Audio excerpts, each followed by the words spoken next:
Good morning, this is Penny Ferguson, a living leader. And first of all, let me say I'm really sorry I didn't do last Wednesday.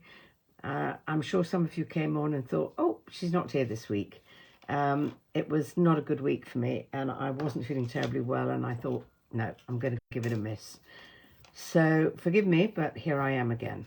Now, what I thought I want to talk about today, if you look what's happening around the world at the moment, there's an awful lot of bad news, an awful lot of things happening, and some of which are just really sad, nobody's fault, where you've got the horrible experiences of floods.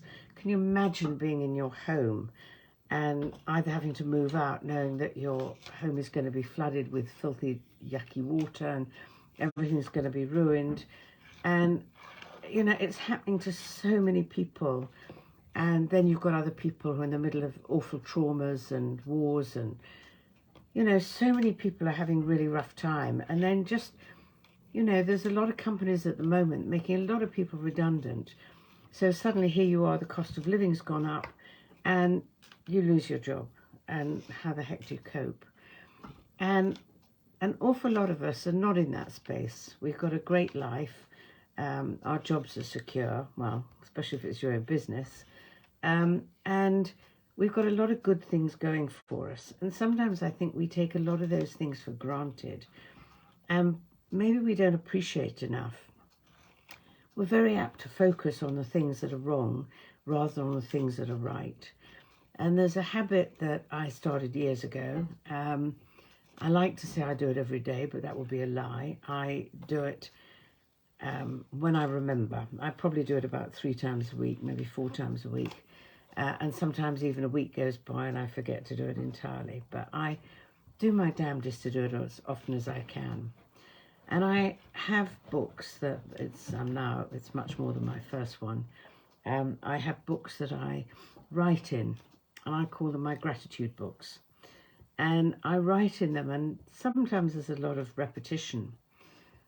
But I remind myself to really look at the things that are in my life that I'm grateful for every day. You know, how many of us, when we get out of bed in the morning, just say, thank you, I've had a wonderful night's sleep. Oh, I'm so grateful I get out, my house is warm.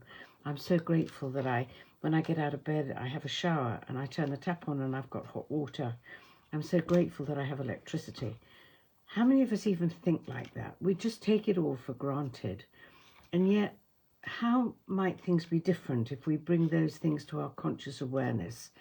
Really bring them up to our conscious awareness so that we begin to appreciate those things.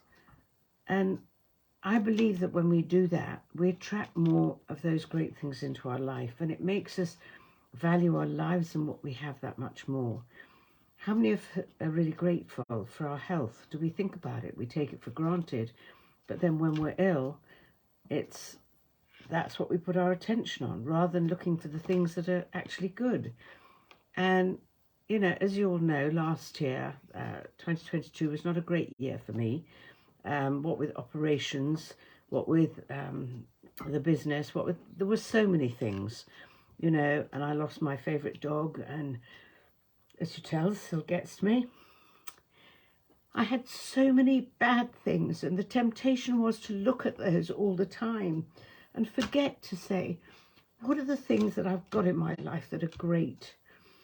I've got the most fantastic relationship with my younger daughter, who is my co-director. I couldn't have done the things I do without her.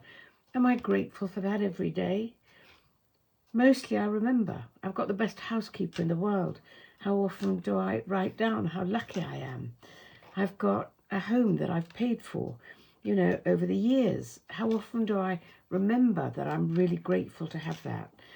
You know, I've still got 3 wonderful dogs that I love dearly, you know, and I've got great relationships with, you know, my elder daughters coming down to see me, you know, in just a few days' time. How many times do I really bring to my conscious awareness, but then write it down? And then sometimes if I'm having a really bad time, I might look back through my gratitude book. As I say, I've got several of them. I've written many of them. How often do I look back and say, look, I've got that and I've got that and I've got this? Even minor things like I don't know, I might have a really great conversation with a client and think how lucky I am to have that relationship.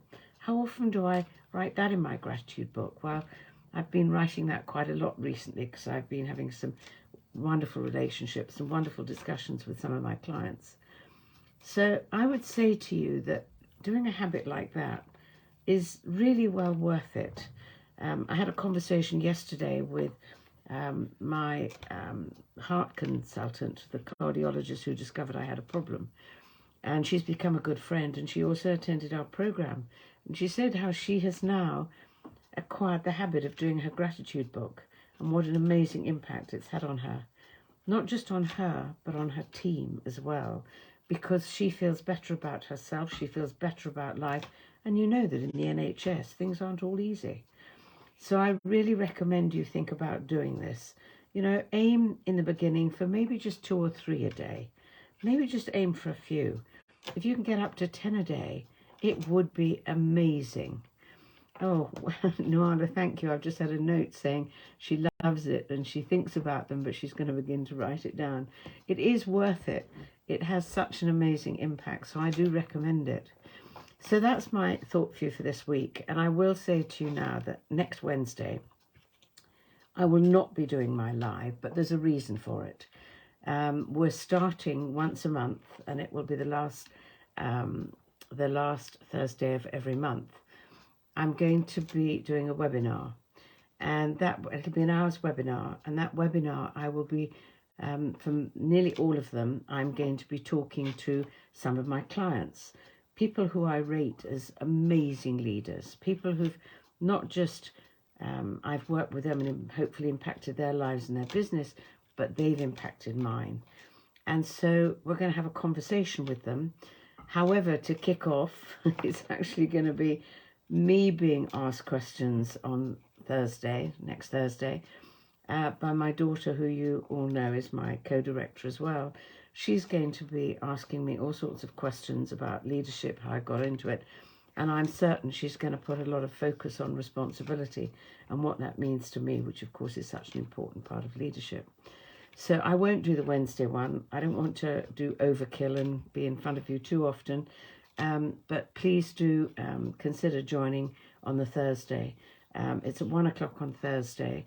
If you sign up for it, then even if you can't, you're busy and you can't, you will then be able to see the recording afterwards. So do join me on Thursday, but I won't be doing a live next Wednesday, but I hope to see as many of you as possible on Thursday. So I hope you'll have a wonderful week. I'm grateful, very grateful for all of you who choose to listen to me, and even more grateful for those of you who comment. So have a wonderful week. This is Penny Ferguson, Living Leader.